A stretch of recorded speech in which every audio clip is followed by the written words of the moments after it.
Mr. Jum stands at the entrance, nerves buzzing with anticipation, as he prepares to enter the lion's den. Mr. Jum to himself, uneasy.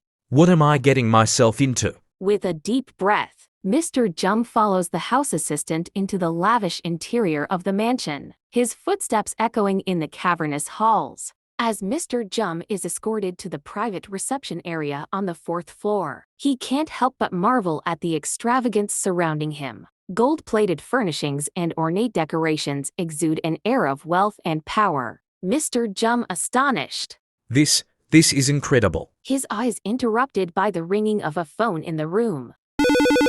One of the house assistant answers the call, his voice trembling as he responds to Mr. Seok's instructions. The house assistant responds saying, "Yes, sir. Of course, sir." As the call ends, the house assistant approaches Mr. Jum, leading him deeper into the luxurious surroundings. House assistant being very polite. "Right this way, Mr. Jum. Mr. Seok is waiting for you." Mr. Jum's pulse quickens as he follows, his mind racing with questions about why he's been granted such VIP treatment. Mr. Seok strides into the study, his presence commanding attention. He gestures for Mr. Jum to take a seat, his expression unreadable. Mr. Seok somber. "Please, make yourself at home. Can I offer you a drink?" As Mr. Jum accepts the offer, Mr. Seok's demeanor shifts, his gaze piercing as he presents a document on the table. "This could be yours, Mr. Jum. All you have to do is speak with your son." Mr. Jum's heart sinks as Mr. Seok reveals the true purpose of their meeting, his mind whirling with conflicting emotions. Mr. Jum struggling. "But why? What does my son have to do with this?" Mr. Seok enigmatic. "Everything, Mr. Jum, everything." With that, Mr. Seok exits the room, leaving Mr. Jum to wrestle with his conscience.